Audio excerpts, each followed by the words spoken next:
Grabatzen ari garen unean, arratsaldeko 3:41 minutu igaro diren honetan, gaur hasiko den binakako B serie txapelketako bigarren jardunaldiaren analisia eta pronostikoak egingo ditugu. Hasi aurretik gogora ezagun sailkapena nola dagoen, Larrazabal eta Salaberri dira sailkapenaren goikaldean, batetik bat irabazita, bigarren Senar eta Eskiroz, batetik bat irabazita hauek ere, hirugarren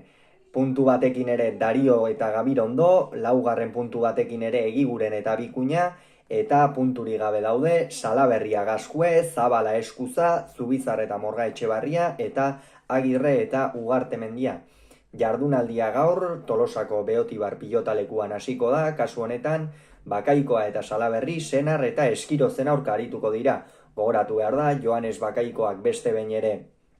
Iker Larrazabal ordezkatuko duela, honek kasu honetan gaur jokatuko baitu baita ere, baina lehen mailako norgehiagokan. Hemen Bakaikoa eta Salaberri ikusten ditut favorito, naiz eta kolpez bibikoteak orokorrean hartuta eta Senar eta Eskiroz gehiago diren,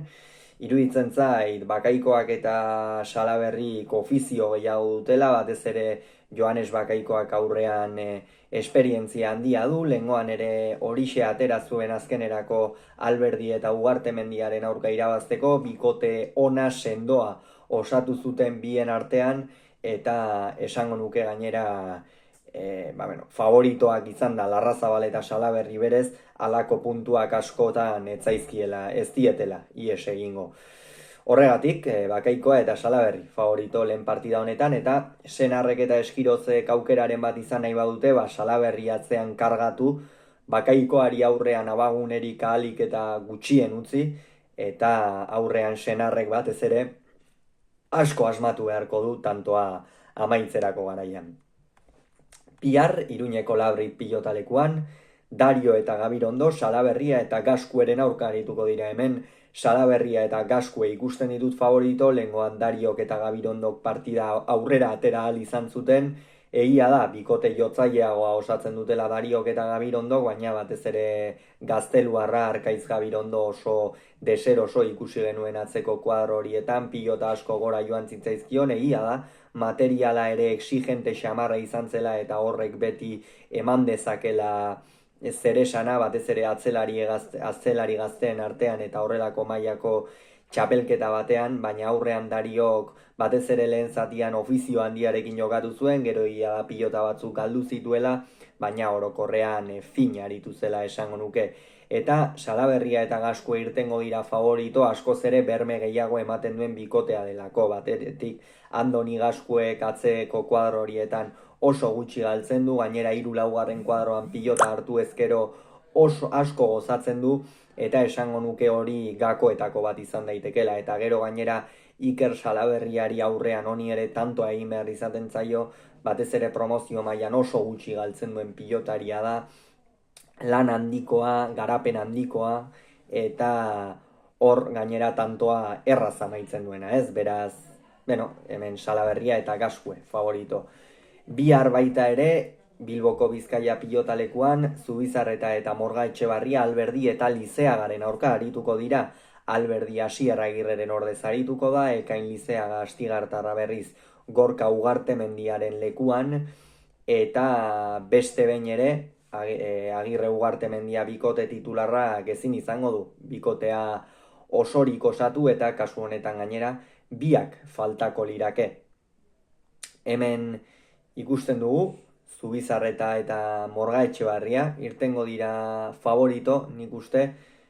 batetik Iraitzek aurrean lehengoan naiz eta galdu partida ona jokatu zuen, batez ere bigarren zatian partidaren unerik garrantzitsuenean apur bat babak heltzetik atera zituen naiz eta ez zuen nahikoa izan, eta aurrean Lizeaga egia da, jotzaileagoa dela, horrek Aimar Morga Etxebarriari sufrimendu handiak ekarlekizkioke, baina Aimarrek atzetikan naiz eta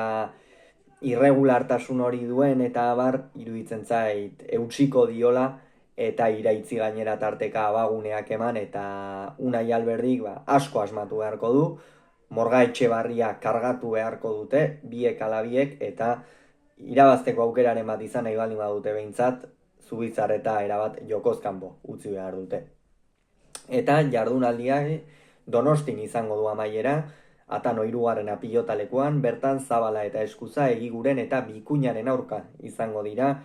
Hemen Egiguren eta Bikuña irtengo dira favorito, lehengoan Zabala eta Eskuza nahiko trakets ikusi genituen, hasieratik arkaitz oso galtzaile atzeko kuadro horietan Javi Zabala ere aurrean ez dakit motivaziorik gabe edo, baina abiadurarik ezin emanez ikusi genuen eta ea zer gertatzen den partida horretan, baina atzean Inigo Bikuñak dominatu egin beharko luke, orokorrean gutxiago galdu, eta gero aurrean Egiguren garapen luzeko pilotaria da, Zabalak naiz eta abiadurarekin jokatu Egiguren tantoa sartzeko asko jokatu beharra dago, eta horregatik Egiguren eta Bikuña favorito. Gogoratuko dugu, gero Bakaikoa eta Salaberri Senar eta Eskirozen aurka jokatuko duten norgehiagoka horren analisia egingo dugula, hause momentuz esan beharrekoa, bitartean ongi izan, agur!